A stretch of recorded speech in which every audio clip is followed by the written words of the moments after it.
Vous êtes-vous déjà demandé pourquoi tant de chrétiens vivent encore dans la peur? La vérité est que la plupart des églises cachent le secret le plus puissant de la Bible. Croyez-le ou non, Dieu veut que vous viviez sans peur ni anxiété à partir d'aujourd'hui.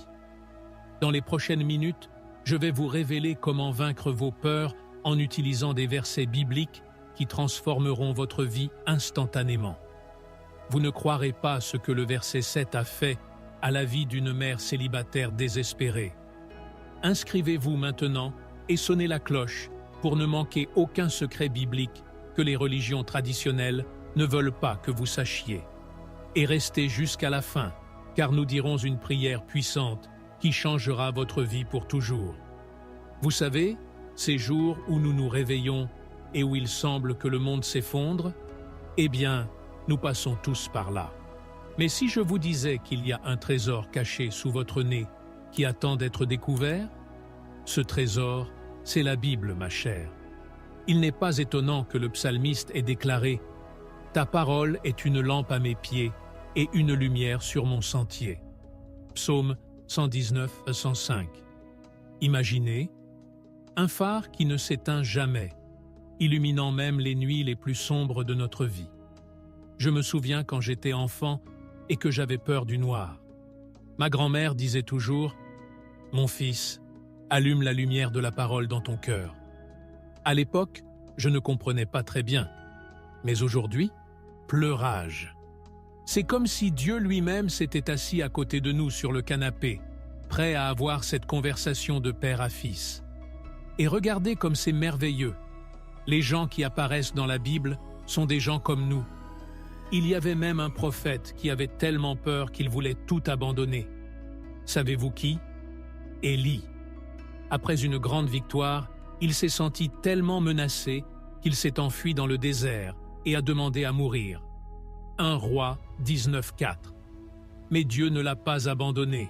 Au contraire, elle le nourrissait, le réconfortait et lui parlait d'une voix douce et légère. Et cette confiance en Dieu ne fait-elle pas toute la différence? Quand la peur frappe à la porte, nous pouvons répondre avec foi. Comme il est dit dans Ésaïe 41, 13. « Car moi, l'Éternel, ton Dieu, je te prends par ta droite, et je te dis, ne crains point, je te secourrai. » C'est comme avoir un Père toujours présent, qui nous tient la main à chaque pas. Je me souviens d'une fois où j'étais sur le point de me faire opérer, et où la peur a pris le dessus. Mais ensuite, j'ai ouvert la Bible et j'ai lu le psaume 91, 4. « Il te couvrira de ses plumes, et sous ses ailes, tu seras en sécurité. » À ce moment-là, j'ai ressenti une paix que je ne pouvais pas expliquer. C'était comme si Dieu me serrait dans ses bras et me disait « Tout ira bien, mon fils. » Maintenant, avouons-le. Garder la foi quand les choses se compliquent n'est pas facile, n'est-ce pas? Nous nous surprenons à nous demander « Dieu m'écoute-t-il vraiment ?» C'est là que la prière entre en jeu. Parler à Dieu, c'est comme avoir un téléphone direct vers le ciel. Et la meilleure partie? L'appel ne tombe jamais. Paul nous rappelle dans Philippiens 4, 6, 7. « Ne vous inquiétez de rien, mais en toute chose, vos demandes soient portées à la connaissance de Dieu par la prière et la supplication, avec action de grâce. » Et savez-vous ce qui se passe lorsque nous faisons cela?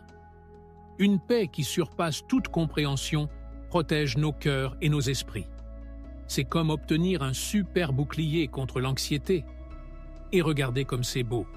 La Bible est pleine d'histoires de dépassement qui semblent sortir d'un film d'action. Vous vous souvenez de Daniel? Le gars a été jeté dans une tanière pleine de lions affamés, mais il s'en est sorti sans une égratignure. Pourquoi? Parce qu'il avait confiance en Dieu. Daniel 6, 23. Ou qu'en est-il d'Esther? Une jeune femme qui a tout risqué pour sauver son peuple. Elle a dit « Si je péris, je périrai ». Esther 4, 16. Mais à la fin, Dieu s'est servi d'elle pour écrire l'histoire. Ces histoires ne sont pas seulement pour que nous les lisions et que nous pensions que c'était cool. Ils sont pour nous faire comprendre qu'avec Dieu, nous pouvons faire l'impossible. Maintenant, passons aux choses sérieuses. Comment utilisons-nous toute cette sagesse au quotidien? Que diriez-vous de commencer la journée avec une vitamine spirituelle? Prenez un verset et méditez-le. Par exemple, Proverbes 3, 5, 6. Confie-toi en l'Éternel de tout ton cœur et ne t'appuie pas sur ton intelligence. Reconnais-le dans toutes tes voies, et il aplanira tes sentiers. Elle l'écrit sur un post-it et le colle sur le miroir de la salle de bain. Chaque fois qu'il se brosse les dents, il prend une petite touche. C'est comme donner un bain de foi dans l'âme tôt le matin. Et vous savez ce qui est le plus incroyable? La Bible a réponse à tout. Avez-vous peur de l'avenir? Jérémie 29, 11. Vous rappelle que Dieu a des plans pour la prospérité pour vous. Vous vous inquiétez des factures? Matthieu 6, 33 enseigne à chercher d'abord le royaume de Dieu. Vous vous sentez faible? 2 Corinthiens 12, 9. 9 révèle que la force de Dieu s'accomplit dans notre faiblesse. C'est comme avoir un manuel de vie écrit par le Créateur lui-même. Et le meilleur? Plus nous nous immergeons dans la parole, plus nous découvrons de trésors. C'est une aventure sans fin. Mais attention, il ne sert à rien de lire et de ne pas le mettre en pratique. Jacques 1, 22 nous met au défi d'être des pratiquants de la parole, et non pas seulement des auditeurs. C'est comme apprendre à faire du vélo. Vous pouvez lire 1 millier de manuels, mais vous n'apprendrez vraiment que lorsque vous monterez sur le vélo et commencerez à pédaler. Alors, que diriez-vous d'un défi? Choisissez un verset par semaine et vivez-le. Avez-vous peur? Répétez Ésaïe 41, 10. Ne crains pas, car je suis avec toi. Avide? Souvenez-vous de 1 Pierre 5, 7. Et déchargez-vous de toute votre anxiété sur Dieu. Au fil du temps, vous verrez ces mots devenir une partie de vous, vous transformer jour après jour. Et puis, chérie, c'est là que le miracle se produit. Tu commences à voir le monde avec les yeux de la foi, et plus rien ne sera impossible. Imaginez, vous êtes là, calme dans votre vie, quand soudain vous recevez une mission qui vous semble impossible. C'est exactement ce qui est arrivé à Josué. Le gars était là, à l'ombre du grand Moïse, quand soudain, bam, Dieu vient et dit « Regardez, maintenant c'est à vous de décider. Allez-y et partez à la conquête de cette terre que j'ai promise. » Pouvez-vous imaginer les papillons dans votre estomac? Mais c'est là qu'intervient la beauté de Josué 1,9. Ne t'ai-je pas ordonné? Soyez forts et courageux. Ne t'effraie pas et ne te décourage pas, car le Seigneur, ton Dieu, sera avec toi partout où tu iras. Vous savez, parfois, on se sent comme Josué. C'est bien que nous ne menions pas tout un peuple à la conquête d'une terre. Mais qu'en est-il de cette promotion à l'œuvre? Ce projet compliqué? Ou même élever des enfants dans ce monde fou? On dirait que nous sommes face à des géants, n'est-ce pas? Mais regardez ce que Dieu fait. Non seulement il donne la mission, mais il rassemble dans le paquet. C'est comme s'il disait « Hé, vous n'êtes pas seul dans cette situation.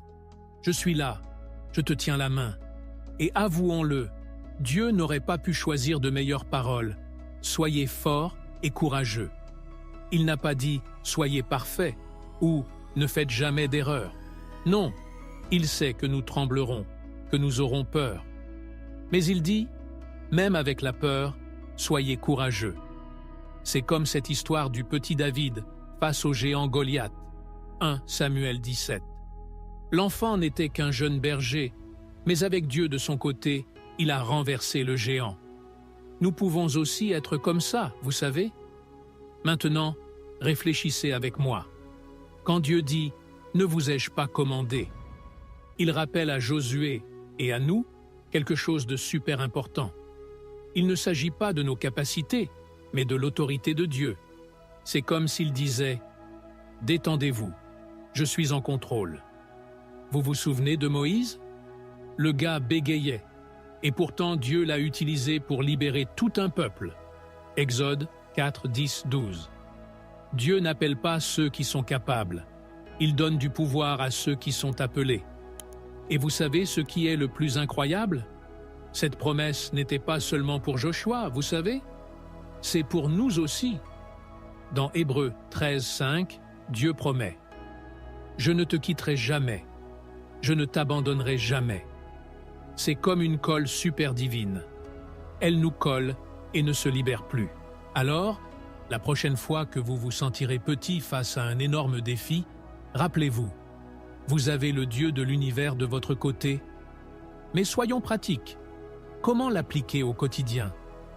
Que diriez-vous de commencer par écrire Josué 1:9 sur une feuille de papier et de la coller sur le réfrigérateur? Chaque fois que vous allez chercher cette glace cachée, je sais que vous le faites, essayez-la un peu. Ou mieux encore, il enregistre sur son téléphone portable et l'écoute tous les jours sur le chemin du travail. C'est comme donner un coup de pouce de courage tôt le matin. Et regardez comme c'est cool. L'histoire ne se termine pas dans Josué 1:9.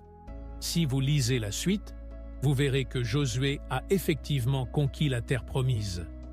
Il a affronté des murs, vous vous souvenez de Jéricho, des armées entières, et a même fait en sorte que le soleil s'arrête. Josué 10:12-14. Tout cela parce qu'il avait confiance en la promesse de Dieu. Et si Dieu l'a fait pour Josué, imaginez ce qu'il peut faire pour vous et moi. Vous savez, il y a une chose que j'aime dans ce passage. Dieu ne promet pas que ce sera facile. Il ne dit pas « Détends-toi, Josué, ça va être facile ». Non, il dit d'être fort et courageux précisément parce qu'il sait que ce sera difficile.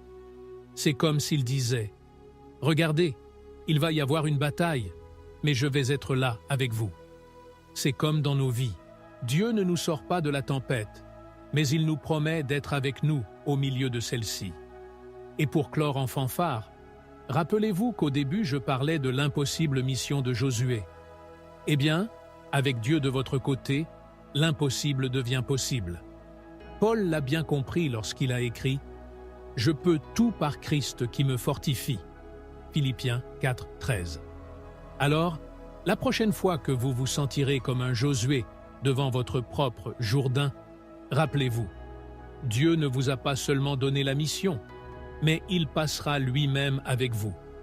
Après tout, avec Dieu dans le bateau, même la plus grande tempête devient une occasion de voir un miracle. Vous êtes-vous déjà arrêté pour penser à quel point il est agréable d'allumer une lumière lorsque vous êtes dans l'obscurité? C'est un soulagement, n'est-ce pas? Eh bien, le roi David a ressenti quelque chose de similaire, seulement 1000 fois plus puissant. Dans le psaume 27:1, il lâche cette perle. « L'Éternel est ma lumière et mon salut. De qui vais-je avoir peur? » Blimey. C'est comme si David avait découvert un interrupteur divin qui illumine même l'obscurité la plus sombre de la vie. Vous savez, David n'était pas n'importe quel gars. Il a affronté des lions, des ours, des géants. Vous vous souvenez de Goliath? Et même un roi fou qui voulait le tuer. Mais même avec tout cela, il avait cette confiance inébranlable en Dieu. C'est comme s'il avait un secret qui a fait que la peur s'est transformée en courage. Et devinez quoi? Il partage ce secret avec nous dans ce verset. Maintenant, jouons au détective pendant 1 minute. David dit que Dieu est sa lumière. N'est-ce pas génial? Réfléchissez avec moi. À quoi sert la lumière? Il dégage le chemin, chasse les ombres, révèle ce qui est caché. C'est exactement ce que Dieu fait dans nos vies. Quand nous sommes perdus, ne sachant pas où aller, il vient éclairer notre chemin. Comme il est dit dans le psaume 119:105, « Ta parole est une lampe à mes pieds et une lumière sur mon sentier. » C'est comme un GPS divin. Mais David ne s'arrête pas là, non. Il dit aussi que Dieu est son salut. Pleurage. C'est comme avoir un super-héros privé, toujours prêt à vous sauver. Vous vous souvenez quand Pierre marchait sur l'eau et commençait à couler? Il s'est écrié « Seigneur, sauve-moi » et Jésus l'a immédiatement tendu et l'a tenu dans ses bras. Matthieu 14, 30, 31. C'est le genre de salut dont parle David. Peu importe la taille du concombre, Dieu est toujours prêt à passer à l'action. Et voici la cerise sur le gâteau. De qui vais-je avoir peur? Regardez quelle déclaration puissante. C'est comme si David disait « Craignez-moi, vous n'avez pas votre place ici. » Savez-vous pourquoi? Parce que lorsque nous comprenons que Dieu est notre lumière et notre salut, nous acquérons un courage que nous ne pouvons même pas expliquer. C'est comme cette scène de film où le héros fait face au méchant et lui dit « Tu n'as aucun pouvoir sur moi. » Seulement mieux, parce que notre héros, c'est Dieu lui-même. Mais soyons pratiques. Comment l'appliquer au quotidien? Que diriez-vous de faire un exercice? La prochaine fois que la peur frappe à votre porte, et elle le fera, vous pouvez en être sûr, vous répondez comme ceci. « Désolé, mauvaise adresse. » C'est là que réside la confiance en Dieu.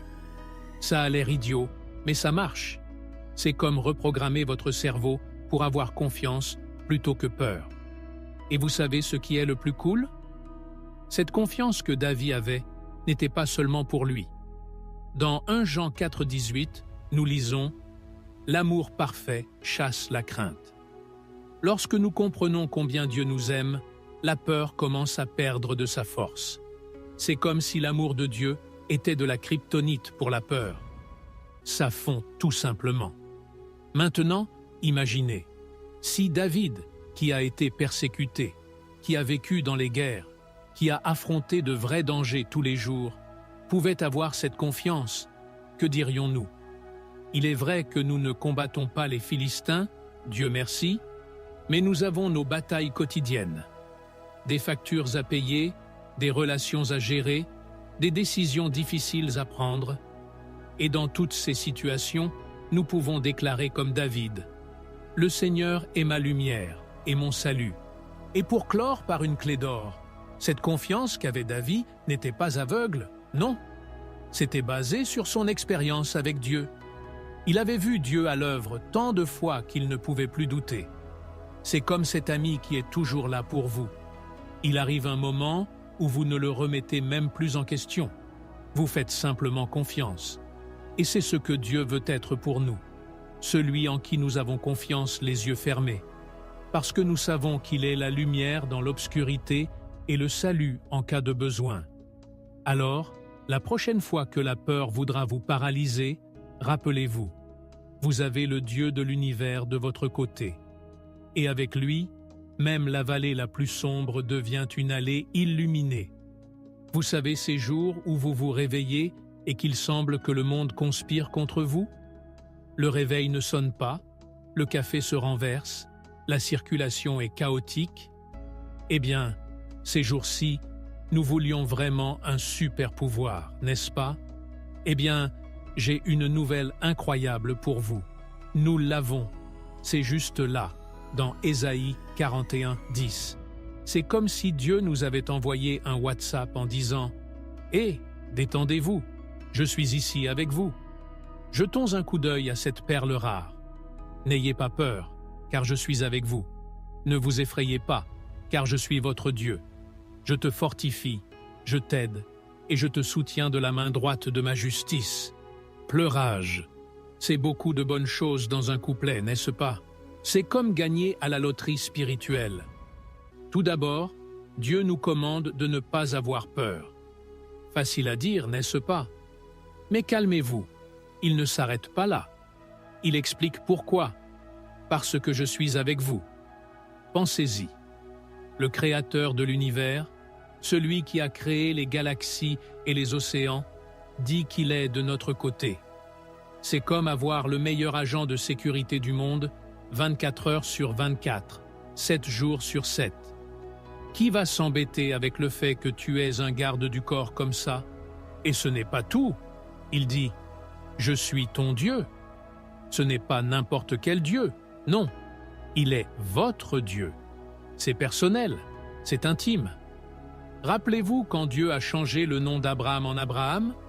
Genèse 17, 5. C'était un moment super spécial, parce que Dieu disait Tu es à moi et je suis à toi. C'est exactement ce qu'il nous dit ici. Maintenant, tenez votre cœur. Je vous fortifie. Blimey. C'est comme si Dieu était une académie spirituelle. Savez-vous quand vous êtes faible, pensant que vous ne pourrez pas le gérer? Eh bien, c'est là que Dieu entre en jeu. Vous vous souvenez du prophète Élie? L'homme était tellement découragé qu'il voulait mourir, mais Dieu l'a fortifié avec de la nourriture et du repos. 1 Roi 19, 5, 8. Dieu sait exactement ce dont nous avons besoin pour être forts dans la foi. Et cela ne s'arrête pas là. Je vais t'aider. Les gars, c'est génial. C'est comme avoir un assistant personnel divin. Imaginez. Vous êtes là, en train d'essayer de résoudre un problème compliqué. Et soudain, mec, Dieu vient et dit « Laisse-moi faire, je t'aiderai ». C'est ce qui est arrivé à Néhémie lorsqu'il reconstruisait les murs de Jérusalem. Cela semblait impossible, mais avec l'aide de Dieu, il l'a fait. Néhémie 6, 15, 16. Enfin, cerise sur le gâteau. Je te soutiens de la main droite de ma justice. Regardez quelle image puissante. La main droite, dans la Bible, représente la force et l'autorité. C'est comme si Dieu disait « Je te tiens de ma main la plus forte ».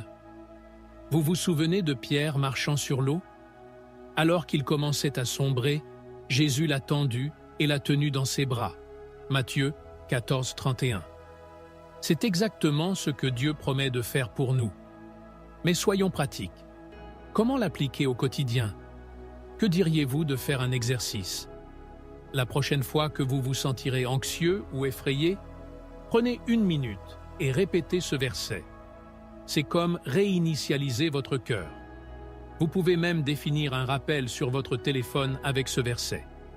Chaque fois que le téléphone portable émet un bip, rappelez-vous, Dieu est avec vous. Et vous savez ce qui est le plus incroyable? Cette promesse n'a pas de date d'expiration. Ce n'est pas comme ces yaourts que l'on oublie dans le frigo et quand on les voit, ils sont déjà périmés. Non, cette promesse est éternelle. Comme il est dit dans Hébreux 13, 8, Jésus-Christ est le même hier, aujourd'hui et éternellement. Ce qu'il a promis à l'époque à Ésaïe est valable pour nous aujourd'hui et le sera aussi pour nos arrière-petits-enfants. Maintenant, imaginez, si nous croyons vraiment en cette promesse, comment nos vies vont-elles changer? Nous aborderons les problèmes d'une manière totalement différente. C'est comme si nous avions un bouclier invisible. Les problèmes surviennent, mais ils ne peuvent pas nous faire tomber parce que nous avons signé cette promesse. Et pour terminer par une clé d'or, cette promesse d'Isaïe n'est pas seulement pour nous d'être calmes, non. C'est à nous d'aller faire le tour de la planète pour répandre cette confiance. Imaginez si tout le monde savait qu'il y a un Dieu comme celui-là à ses côtés. Le monde serait très différent, n'est-ce pas? Alors, la prochaine fois que vous verrez quelqu'un inquiet ou effrayé, pourquoi ne pas partager ce verset? Qui sait, peut-être serez-vous l'instrument que Dieu utilisera pour fortifier, aider et soutenir une autre personne. Après tout, avec un Dieu comme celui-ci de notre côté, nous pouvons aussi être lumière pour éclairer le chemin des autres. Vous êtes-vous déjà surpris à avoir peur de quelque chose et à vous dire « Waouh, je suis chrétien, je ne devrais pas avoir peur ?» Eh bien, chérie, j'ai une nouvelle pour toi. Même le roi David, le même qui a renversé Goliath, avait peur. Dans le psaume 56, 3, il lâche cette perle. « Chaque fois que je craindrai, j'aurai confiance en toi. » C'est comme si David disait « Voici, la peur va frapper à ma porte, mais je sais déjà comment y faire face. » Savez-vous ce qui est le plus incroyable? David a écrit ce psaume dans une situation très compliquée. Il fuyait le roi Saül et finit par tomber entre les mains des Philistins. 1 Samuel 21, 10, 15. Imaginez, entouré d'ennemis de tous les côtés. S'il y a un moment où l'on peut avoir peur, c'est bien celui-ci, n'est-ce pas?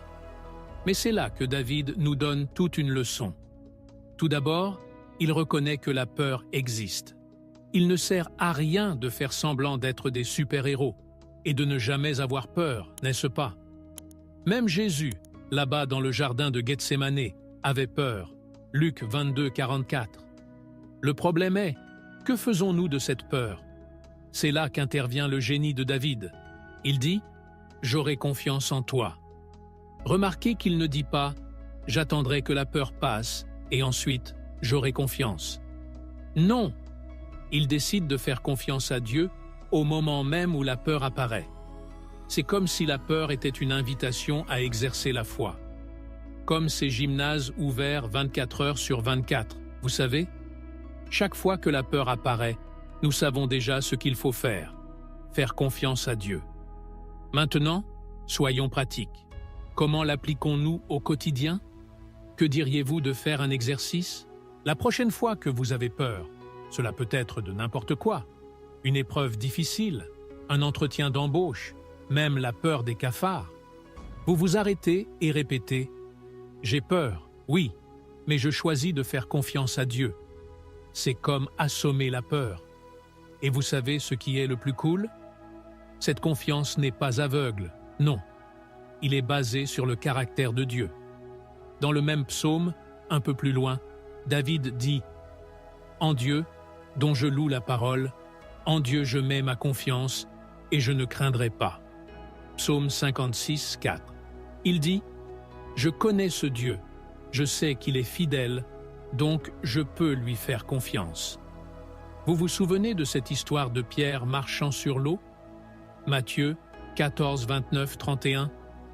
Tant qu'il gardait les yeux fixés sur Jésus, il réussissait à faire l'impossible. Mais quand il regarda le vent et les vagues, il commença à couler. C'est la même chose chez nous. Quand on se concentre sur ses peurs, on s'enfonce. Mais lorsque nous nous concentrons sur Dieu, nous surmontons les problèmes. Et ce n'est pas tout. Cette confiance en Dieu au milieu de la peur n'est pas seulement pour nous d'être calmes. Non, c'est à nous aussi de pouvoir aider les autres. Vous vous souvenez de ce que Paul a dit? « Béni soit le Dieu et Père de notre Seigneur Jésus-Christ, le Père des miséricordes et le Dieu de toute consolation, qui nous console dans toute notre affliction, afin que nous puissions aussi consoler ceux qui sont dans n'importe quelle affliction, avec la consolation dont nous sommes nous-mêmes consolés par Dieu. » 2 Corinthiens 1, 3, 4. Ouf, quel grand couplet! Mais c'est puissant, non? Nous apprenons à faire confiance à Dieu au milieu de la peur, afin de pouvoir enseigner aux autres à faire de même. Maintenant, imaginez. Et si nous commencions à voir la peur non pas comme un ennemi, mais comme une opportunité, une occasion de grandir dans la foi, de faire l'expérience de la puissance de Dieu, de témoigner aux autres. C'est comme transformer des citrons en limonade, mais en mieux. C'est transformer la peur en miracle. Et pour terminer par une clé d'or, cette leçon du psaume 56, 3 n'est pas seulement pour les moments de grand danger, non. C'est pour tout moment que nous craignons. Il peut s'agir de cette peur stupide de parler en public, ou de cette peur plus grande de perdre quelqu'un que nous aimons. L'ampleur de la peur n'a pas d'importance. Ce qui compte, c'est que nous ayons un Dieu plus grand que toute peur. Alors, la prochaine fois que la peur frappera à votre porte, rappelez-vous, vous avez le choix. Vous pouvez le laisser entrer et s'occuper de la maison, ou vous pouvez dire « Oups, la peur, tu arrives juste à temps. J'avais vraiment besoin d'exercer ma confiance en Dieu. » Et puis, qui sait, cette peur deviendra pour vous un tremplin vers une expérience miraculeuse. Vous êtes-vous déjà retrouvé avec la tête qui s'emballe à 1 km à l'heure, préoccupé par 1001 choses en même temps?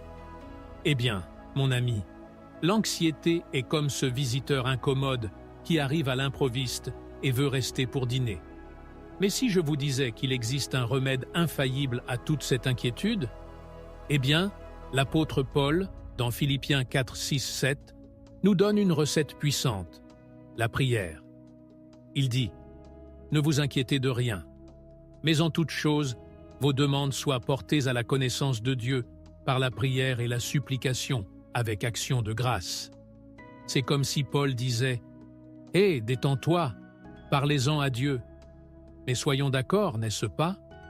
Parler est facile, difficile, c'est faire. Comment arrêter de s'inquiéter ainsi, en un claquement de doigts? Eh bien, la vérité est que ce n'est pas magique, mais c'est plus simple qu'il n'y paraît. Imaginez que votre esprit est comme un verre d'eau. Quand nous sommes anxieux, c'est comme si ce verre se remplissait, jusqu'à ce qu'il déborde. Prière? Oh, c'est comme une paille que nous mettons dans cette coupe, permettant à toute cette inquiétude de couler vers Dieu. Cool, non? Et le meilleur, il n'est pas nécessaire que ce soit une prière compliquée. Il peut s'agir de cette conversation entre fils et père. Papa, je m'inquiète de ceci et de cela. Aidez-moi. Et vous savez ce qui est le plus incroyable? Paolo ne s'arrête pas là. Il dit que lorsque nous faisons cela, nous faisons l'expérience d'une paix qui dépasse toute compréhension. Oups, c'est sérieux, hein? Ce n'est pas n'importe quelle petite pelle. C'est une paix que nous ne pouvons même pas expliquer correctement.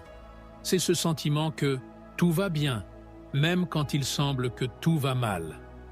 C'est comme si Dieu venait et disait « Détends-toi, mon fils, je suis en contrôle. Et regardez comme c'est cool. Cette paix n'est pas qu'un sentiment passager. » Paul dit qu'elle garde nos cœurs et nos esprits en Jésus-Christ. C'est comme avoir un agent de sécurité privé pour votre âme. Maintenant, soyons pratiques. Comment l'appliquons-nous au quotidien? Que diriez-vous de commencer par créer un coin de prière chez vous? Il peut s'agir d'un coin du canapé ou d'une chaise sur le balcon. L'important est d'avoir un endroit où vous pouvez vous asseoir, respirer profondément et parler à Dieu. Et cela n'a pas besoin d'être compliqué, vous voyez? Vous pouvez commencer par 5 minutes par jour.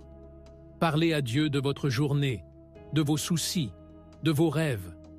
Et n'oubliez pas de vous remercier aussi. La gratitude est comme un aimant pour la paix. Et regardez comme c'est cool.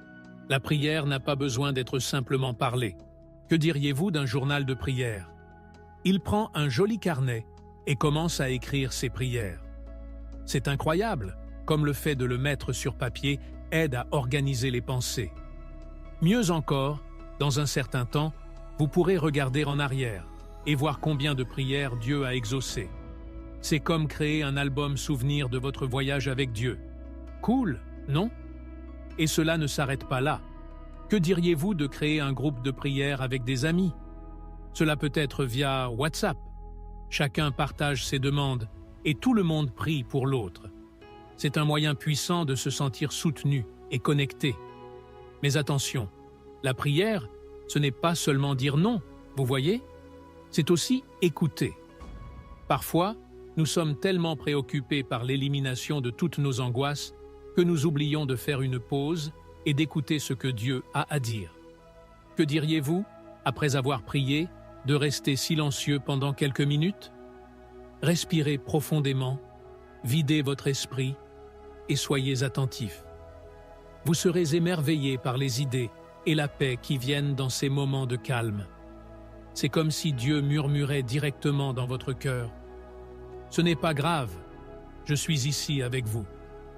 Et vous savez ce qui est le plus incroyable? Plus nous pratiquons cet échange d'anxiété pour la paix par la prière, plus cela devient facile. C'est comme un muscle que nous exerçons. Au début, cela peut être difficile. L'esprit ne cesse de sauter d'inquiétude en inquiétude. Mais avec le temps, vous verrez comment il devient plus naturel de tout abandonner à Dieu. C'est comme apprendre à faire du vélo. Au début, nous tombons beaucoup, mais ensuite, nous ne nous souvenons même pas de ce que c'était que de ne pas savoir marcher. La prière devient un réflexe, une réponse automatique à toute préoccupation qui surgit. Enfin, rappelez-vous que Paul parle d'action de grâce? Eh bien, c'est crucial. Remercier au milieu des inquiétudes semble contradictoire, n'est-ce pas? Mais c'est exactement là que réside le secret. Lorsque nous rendons grâce, nous nous concentrons non plus sur nos préoccupations, mais sur les bénédictions que nous avons déjà. C'est comme allumer une lumière dans une pièce sombre. Soudain, tout devient plus lumineux. Alors, que diriez-vous de faire une liste de gratitude? Chaque jour, avant de vous coucher, notez 3 choses pour lesquelles vous êtes reconnaissant. Il peut s'agir de choses simples: le soleil qui brillait, l'étreinte d'un ami, la nourriture délicieuse que vous avez mangée. Vous verrez comment, petit à petit, cette attitude de gratitude transformera votre perspective, apportant plus de paix et moins d'anxiété à votre cœur. Vous êtes-vous déjà surpris à penser « Waouh, si j'avais un super pouvoir !» Eh bien, j'ai une nouvelle incroyable pour vous. Vous l'avez. Et ce n'est pas un, c'est 3. Dans 2 Timothée 1,7, Paul nous rappelle que Dieu ne nous a pas donné un esprit de crainte, mais un esprit de force, d'amour et d'esprit saint. C'est comme si Dieu nous avait donné un kit de super-pouvoirs spirituels. Imaginez le pouvoir, l'amour et la maîtrise de soi. Avec cette combinaison, qui peut nous arrêter? Vous savez, parfois, nous nous sentons comme cette petite souris craintive des dessins animés, tremblant de peur dans un coin. Mais Dieu nous regarde et nous dit « Hé, tu n'es pas une souris, tu es un lion ». C'est comme s'il nous rappelait « Voici, mon fils, je ne t'ai pas fait vivre acculé. Je vous ai donné mon esprit, et il est puissant. » Vous vous souvenez de Gidéon? L'homme se cachait des Madianites lorsque Dieu l'a appelé un homme puissant et vaillant. Juges 6:12. Dieu ne nous voit pas tels que nous sommes maintenant, mais tels que nous pouvons être avec sa puissance. Et parlons de ce pouvoir, hein? Ce n'est pas ce pouvoir de super-héros de film. C'est un pouvoir qui vient de l'intérieur, qui nous fait nous lever, même quand il semble que le monde s'effondre. C'est le genre de pouvoir qui a poussé David à affronter Goliath avec une simple fronde. Savez-vous ce que David a dit au géant? « Tu viens contre moi avec l'épée et avec la lance et avec un bouclier, mais je vais contre toi au nom de l'Éternel des armées. » 1 Samuel 17:45. C'est cette puissance qui nous fait affronter les géants de la vie. Mais attendez, ce n'est pas tout. En même temps que la puissance, Dieu nous a donné l'esprit d'amour. Et ce n'est pas cet amour mielleux de feuilleton, vous voyez? C'est un amour qui transforme, qui guérit, qui restaure. C'est le genre d'amour qui a fait dire à Jésus sur la croix « Père, pardonne-leur, car ils ne savent pas ce qu'ils font. » Luc 23:34. Imaginez la puissance de cet amour. C'est un amour qui nous fait voir les gens comme Dieu les voit. C'est un amour qui nous donne le courage de pardonner, de tendre la main, de faire une différence. Avec cet amour, nous pouvons changer le monde, vous savez? Et pour clore le trio de superpuissance, nous avons la modération, ou comme certains traduisent, la maîtrise de soi. Maintenant, ne pensez pas que c'est ennuyeux, vous voyez? La maîtrise de soi est comme le volant d'une voiture puissante. Sans elle, toute cette puissance peut provoquer tout un accident. C'est la maîtrise de soi qui nous aide à utiliser le pouvoir et l'amour au bon moment et de la bonne manière. Vous vous souvenez de Joseph en Égypte? Lorsque la femme de Potiphar a essayé de le séduire, c'est la maîtrise de soi qui l'a poussé à dire non et à s'enfuir. Genèse 39:12. Et regardez où cette maîtrise de soi l'a mené, du puits au palais. Maintenant, soyons pratiques. Comment utilisons-nous ces super-pouvoirs au quotidien? Que diriez-vous de commencer par exercer la force de la foi chaque matin? Avant de sortir du lit, déclarez « Je peux tout par Christ qui me fortifie ». Philippiens 4:13. C'est comme donner une dose de vitamine spirituelle à votre journée. En ce qui concerne l'amour, que diriez-vous de pratiquer un acte de gentillesse aléatoire tous les jours?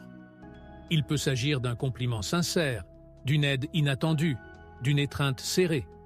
Et pour la maîtrise de soi, choisissez un domaine de votre vie où vous avez besoin de plus de discipline. Il peut s'agir de nourriture, de dépenses, d'utilisation du téléphone portable. Et fixez-vous de petits objectifs quotidiens. Et vous savez ce qui est le plus incroyable?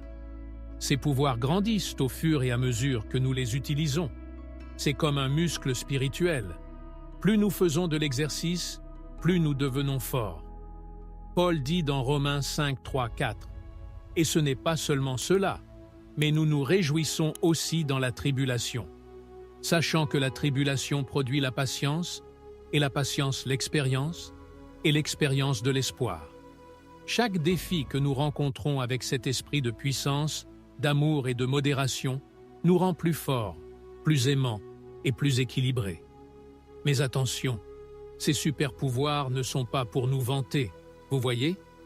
Ce sont des outils que Dieu nous a donnés pour mieux le servir et mieux servir les autres. C'est comme Pierre nous le rappelle, que chacun exerce le don qu'il a reçu pour servir les autres, en administrant fidèlement la grâce de Dieu sous ses multiples formes. 1 Pierre 4,10. Imaginez l'impact que nous pouvons avoir sur le monde lorsque nous utilisons le pouvoir pour relever ceux qui sont tombés, l'amour pour guérir les blessés et la maîtrise de soi pour guider les perdus. Et pour terminer en beauté, rappelez-vous qu'au début, j'ai dit qu'ils étaient des super-pouvoirs. Eh bien, ils le sont vraiment. Mais contrairement aux super-héros de bande dessinée, nous n'avons pas besoin de cacher notre identité. Au contraire, plus nous vivons ces dons, plus les gens verront le Christ en nous. C'est comme Jésus l'a dit. Que ta lumière brille ainsi devant les hommes, afin qu'ils voient tes bonnes œuvres, et qu'ils glorifient ton Père qui est dans les cieux. Matthieu 5, 16. Alors, ma chère, il est temps de mettre la cape, ou plutôt le manteau, et de répandre le pouvoir, l'amour et la maîtrise de soi. Le monde a besoin de vos super-pouvoirs. Imaginez la scène.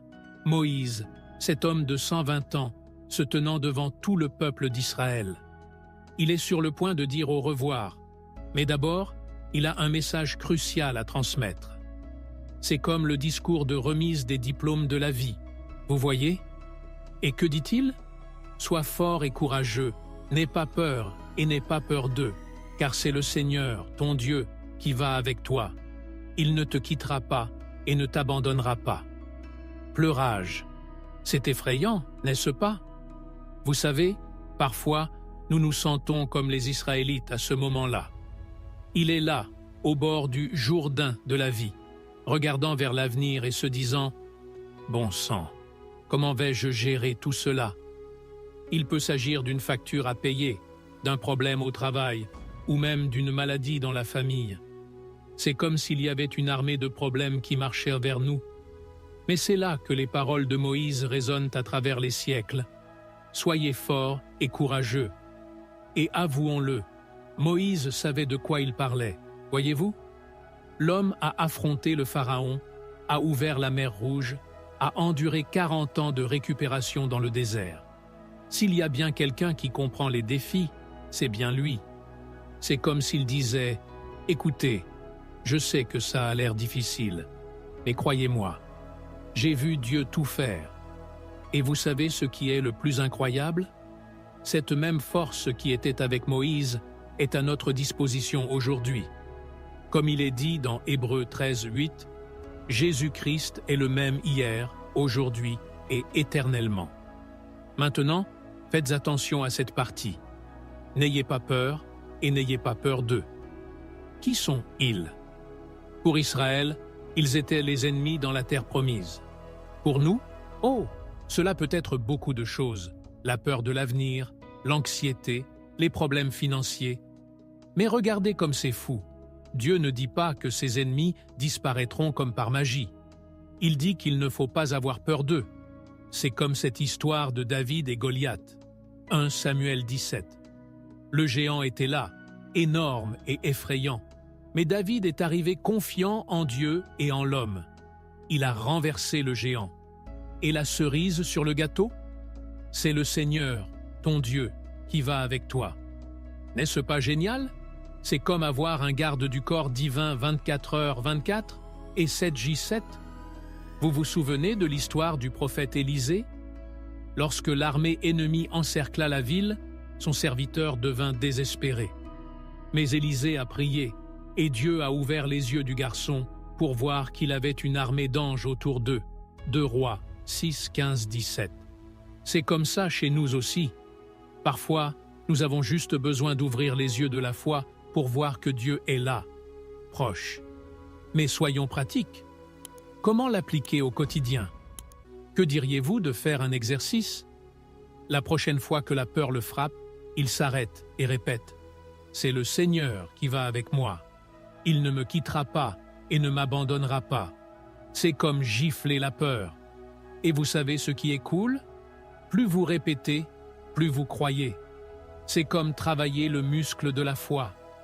Au début, cela peut être difficile, mais avec le temps, cela devient plus fort.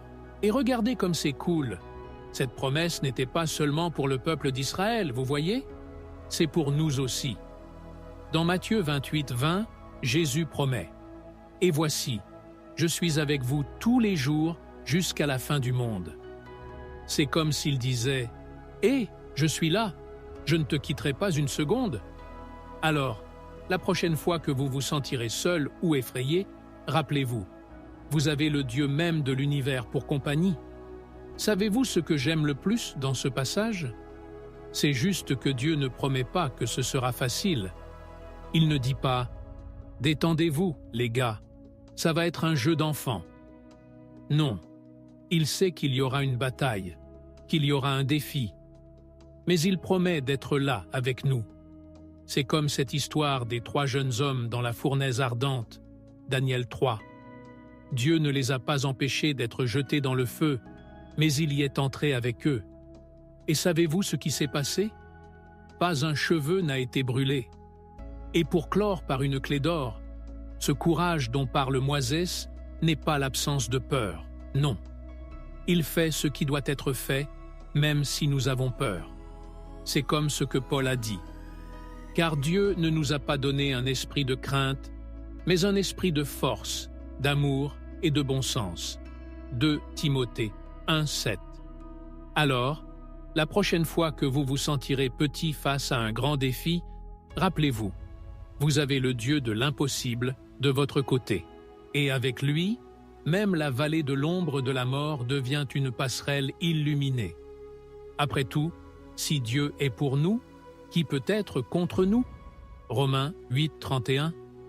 Vous connaissez ce sentiment lorsque vous trouvez enfin les clés que vous cherchiez? Ce soulagement, cette joie? Eh bien, le roi David a ressenti quelque chose de similaire, seulement 1000 fois plus puissant. Dans le psaume 34, 4, il lâche cette perle. « Je cherchais l'Éternel, et il me répondit. Il m'a délivré de toutes mes peurs. » Pleurage. C'est comme si David avait découvert le bouton « Supprimer » pour toutes les peurs de la vie. Maintenant, regardons de plus près ce bijou. David commence par dire « J'ai cherché le Seigneur ». N'est-ce pas incroyable? Il n'a pas attendu que la peur passe de lui-même, ni n'a essayé de faire semblant que tout allait bien. Non, il est allé directement à la source. C'est comme s'il avait un GPS spirituel pointant toujours vers Dieu. Vous vous souvenez quand Jacob luttait avec Dieu? Il a dit « Je ne te laisserai pas aller si tu ne me bénis ». Genèse 32, 26. C'est de ce genre de recherche intense dont parle David. Et regardez ce qui se passe lorsque nous cherchons vraiment Dieu. Il m'a répondu. Blaimé. Ce n'est pas que Dieu reste là au ciel, les bras croisés. Non. Il répond. C'est comme avoir une ligne directe avec le Créateur de l'univers. Vous vous souvenez de l'histoire d'Élie? Lorsqu'il a défié les prophètes de Baal, il a prié et Dieu a répondu avec le feu du ciel. 1 Roi 18, 36, 38. C'est le genre de réponse puissante que Dieu donne lorsque nous crions vers lui. Mais le meilleur moment vient maintenant. Il m'a délivré de toutes mes peurs. Tout le monde. Ce n'était pas juste une petite peur ici, une autre là. C'était un nettoyage général. C'est comme si Dieu était entré dans la maison de la peur et avait fait un nettoyage en profondeur.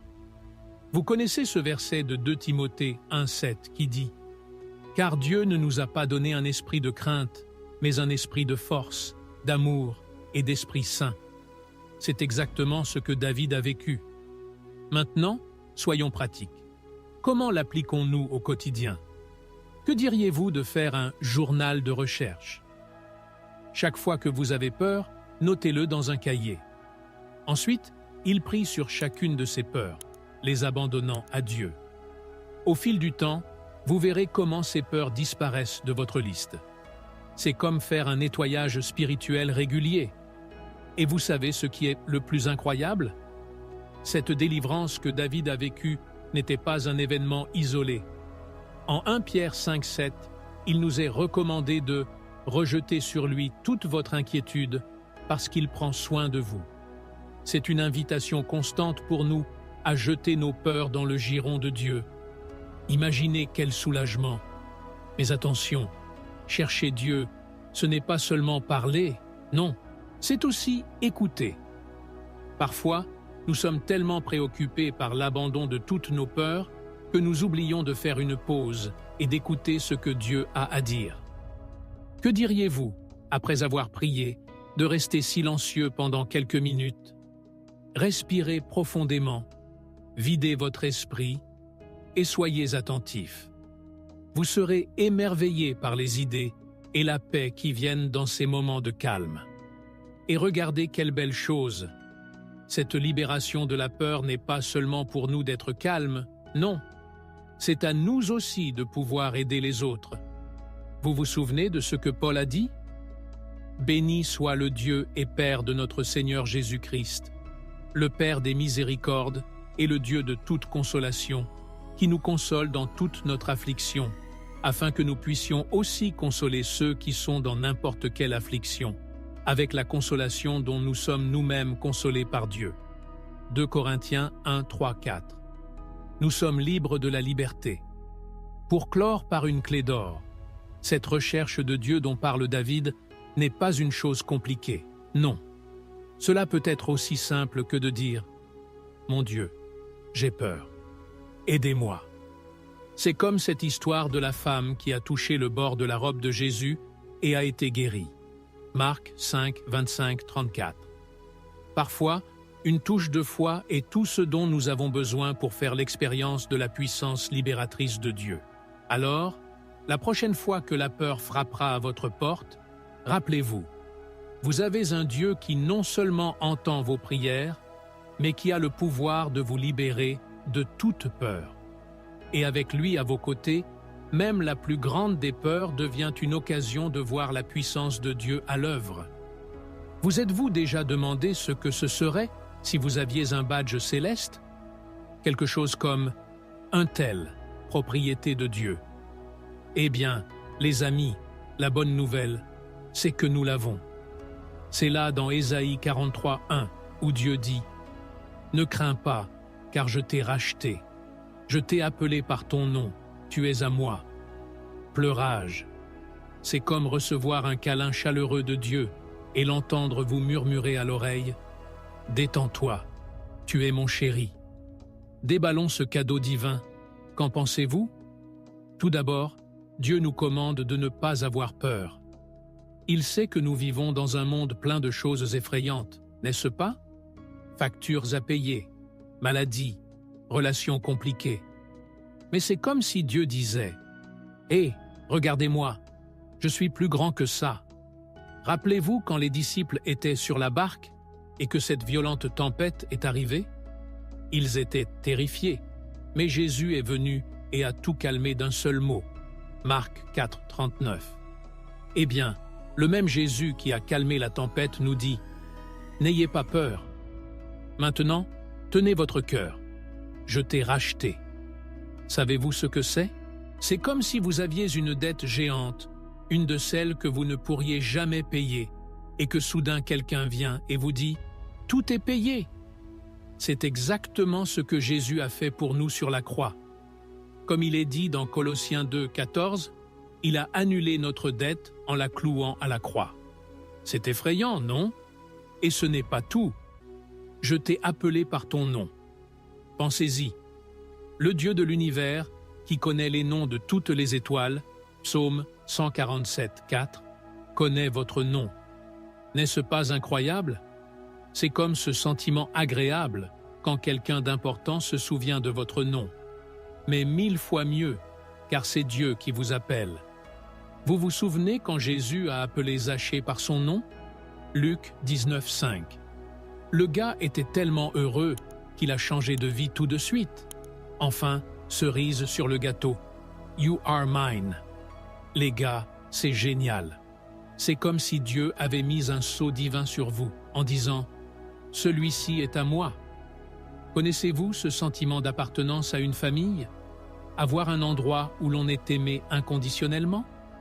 Eh bien, c'est ce que Dieu nous offre. Comme il est dit dans 1 Jean 3,1, « Voyez combien est grand l'amour que le Père nous a donné. Pour être appelés enfants de Dieu, nous sommes. » Mais soyons pratiques. Comment l'appliquer au quotidien? Que diriez-vous de faire un exercice? Chaque matin, au réveil, vous vous regardez dans le miroir et vous vous dites « Je suis racheté, appelé par mon nom, et j'appartiens à Dieu. » C'est comme donner un coup de pouce à l'estime de soi spirituelle tôt le matin. Et vous savez ce qui est le plus cool? Plus vous répétez cela, plus vous croyez, et plus cela devient réel dans votre vie. Et vous savez ce qui est incroyable? Cette promesse s'applique à tout le monde. Peu importe ce que vous avez fait, où vous êtes allé, ou ce que les gens disent de vous. Aux yeux de Dieu, vous êtes trop précieux. Vous vous souvenez de la parabole de la brebis perdue? Luc 15, 3, 7. Jésus a quitté les 99 pour n'en poursuivre qu'un. C'est ce que Dieu ressent pour vous. Maintenant, imaginez ce que ce serait si nous vivions chaque jour avec cette certitude dans nos cœurs. Nous aborderions les problèmes d'une manière totalement différente. C'est comme avoir un bouclier invisible contre la peur et l'insécurité. Lorsque des doutes surgissent, et c'est le cas, vous pouvez en être sûr, nous pouvons nous rappeler « Eh, j'appartiens à Dieu. Il me connaît par mon nom. Il m'a racheté. » Et pour clore par une clé d'or, cette sécurité que Dieu nous donne, elle ne nous est pas seulement destinée à être gardée pour nous, non. C'est à nous de nous répartir. Imaginez si tout le monde savait qu'il est aimé ainsi par Dieu. Le monde serait très différent, n'est-ce pas? Alors, la prochaine fois que vous trouverez quelqu'un qui se sent seul ou qui a peur, pourquoi ne pas partager cette vérité? Qui sait, peut-être serez-vous l'instrument que Dieu utilisera pour rappeler à quelqu'un à quel point il est aimé et précieux. Après tout, avec un Père comme celui-ci qui nous appelle par notre nom, nous pouvons faire face à tout ce que la vie nous réserve. Vous savez ces jours où il semble que le monde s'effondre? Eh bien, mon ami, nous les passons tous en revue. C'est comme si nous marchions dans une vallée sombre, pleine d'ombres effrayantes. Mais si je vous disais qu'il y a une lumière qui ne s'éteint jamais, même dans les ténèbres les plus profondes, eh bien, cette lumière existe et est juste là, dans le psaume 23, 4. David, ce jeune berger devenu roi, nous a laissé un trésor lorsqu'il a écrit « Quand je marcherai dans la vallée de l'ombre de la mort, je ne craindrai aucun mal, car tu es avec moi. Ton bâton et ton bâton me consolent. Pleurage, c'est comme avoir un garde du corps divin, 24h24 et 7 gîtes 7. Maintenant, déballons ce cadeau divin. Qu'en pensez-vous? Tout d'abord, David parle de « la vallée de l'ombre de la mort ». Merde, quelle image forte, non? Mais réfléchissez avec moi. Il ne parle pas seulement de mourir. Il parle de tous ces moments où nous nous sentons perdus, sans espoir. Il peut s'agir d'une maladie, d'un problème au travail, d'une relation qui a pris fin. Ce sont ces moments où nous regardons le ciel et pensons « Mon Dieu, où es-tu » Mais c'est là que le bon côté se trouve. Même dans cette vallée sombre, David dit qu'il n'aura pas peur. Pourquoi? Parce qu'il sait qu'il n'est pas seul. Dieu est là, proche, vous tenant la main. Et regardez quelle belle chose. David ne dit pas que Dieu le fera sortir comme par magie de la vallée. Non, il dit qu'il traversera la vallée, mais avec Dieu de son côté. C'est comme avoir un ami qui ne vous lâche pas le pied, vous savez? Celui qui est avec vous dans la joie et dans la tristesse, dans la santé et dans la maladie. Seulement mieux, parce que cet ami est le créateur de l'univers lui-même. Imaginez, Le même Dieu qui a créé les galaxies et les océans est là, marchant à vos côtés, prenant soin de vous. C'est effrayant, non? Mais soyons pratiques. Comment l'appliquer au quotidien? Que diriez-vous de faire un exercice? La prochaine fois que vous aurez l'impression d'être dans cette vallée sombre, prenez 1 minute et répétez ce couplet. Il ferme les yeux et imagine Dieu marchant à ses côtés. Vous pouvez même tendre la main et imaginer que vous tenez sa main. Ça a l'air idiot, mais ça marche. C'est comme reprogrammer votre cerveau pour avoir confiance plutôt que peur. Et vous savez ce qui est le plus cool? Plus vous pratiquez, plus cela devient naturel. C'est comme apprendre à faire du vélo. Au début, c'est difficile. Mais ensuite, cela devient une seconde nature. Parlons maintenant de la verge et du bâton dont David parle. Savez-vous ce que c'est? Ce sont les outils que le berger utilise pour prendre soin des brebis. Le bâton sert à éloigner les prédateurs et le bâton à guider les moutons vers le bon chemin. C'est comme si Dieu avait une trousse de premiers secours spirituels toujours à portée de main. Quand la peur essaie de vous attaquer, voici Dieu qui vient avec son bâton pour effrayer ce prédateur. Lorsque vous êtes perdu et que vous ne savez pas quelle direction prendre, le bâton de Dieu vous ramène sur le bon chemin. C'est tout un réconfort, n'est-ce pas? Et vous savez ce qui est le plus incroyable? Cette promesse n'a pas de date d'expiration. Ce n'est pas comme ces yaourts que l'on oublie dans le frigo et quand on les voit, ils sont déjà périmés. Non, cette promesse est éternelle. Comme il est dit dans Hébreux 13:8, Jésus-Christ est le même hier, aujourd'hui et éternellement. Ce que Dieu a promis à l'époque à David est valable pour nous aujourd'hui et le sera aussi pour nos arrière-petits-enfants. C'est un chèque en blanc pour la protection et l'amour qui ne perd jamais de sa valeur. Maintenant, imaginez, si nous croyons vraiment en cette promesse, comment nos vies vont-elles changer? Nous aborderons les problèmes d'une manière totalement différente. C'est comme avoir un bouclier invisible.